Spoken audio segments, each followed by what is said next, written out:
बस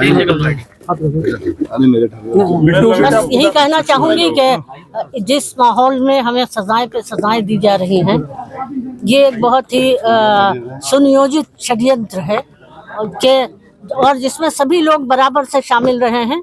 यहाँ तक कि पुलिस प्रशासन, सरकार और मुझे मीडिया से भी शिकायत है कि उन्होंने कभी सच्चाई को सामने लाने की कोशिश नहीं की।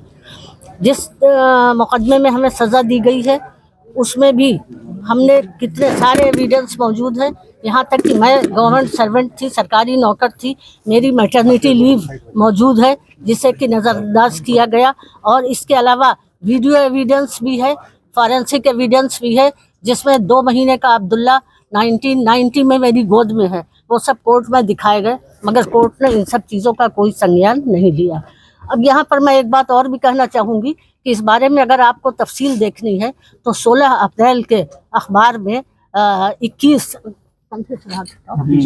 सेवानिवृत्त जो न्यायाधीश है सुप्रीम कोर्ट के और हाई कोर्ट के, उन्होंने चीफ जस्टिस ऑफ इंडिया को एक लेटर लिखा है जिसमें उन्होंने कहा है कि न्यायपालिका को कमज़ोर करने की कोशिशें की जा रही हैं, न्यायपालिका पर अनुचित दबाव डाला जाता है और जनता का विश्वास न्यायपालिका में कम करने की कोशिश की जा रही है। तो जाहिर है इस तरह के फैसलों से जनता का एतमाद, पब्लिक में जनता का एतमाद जो है वो कम होता है न्यायपालिका में। 7 महीने आप जेल के अंदर रहे, 7 महीने जेल में रहे, किस तरह की परेशानियां जेल के अंदर? जी 7 महीने आप जेल के अंदर रही, उसके बाद किस तरह की परेशानियां जेल के अंदर आई? कोई दिक्कत परेशानी आई? नहीं, मुझे कोई दिक्कत परेशानी नहीं है। 8 महीने जब इंसाफी नहीं मिला तो दिक्कतों का क्या है? कितनी दिक्कतें रास्ते में आए, हम तो लड़ ही रहे हैं।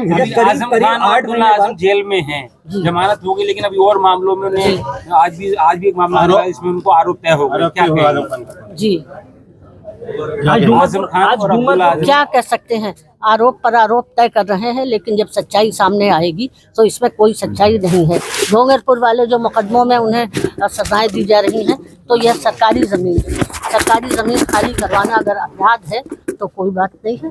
सरकारी ज़मीन थी, सरकारी पैसे से बने थे, सरकारी लोगों ने बनाए थे, और तो इसमें आजम साहब का तो कोई रोल ही नहीं था। 2024 के चुनाव को किस रूप में देखती है? इंडिया गठबंधन जो है वो बराबर कह रहा है कि संविधान बदल देगी, सरकार आएगी, तो आप देखिए ये एक तरह से संविधान को नुकसान पहुंचाना ही है। संविधान में एक निष्पक्ष न्यायपालिका की व्यवस्था की गई है कि न्यायपालिका निष्पक्ष होगी, स्वतंत्र होगी, लेकिन न्यायपालिका जो है जाहिर है कि वो निष्पक्ष नहीं है। न्यायपालिका पर अनुचित दबाव पड़ रहे हैं, न्यायपालिका दबावों के अधीन काम कर रही है। तो ये एक तरह से संविधान को ही कमज़ोर कर, न्यायपालिका कमज़ोर होगी तो हमारा संविधान भी कमज़ोर होगा।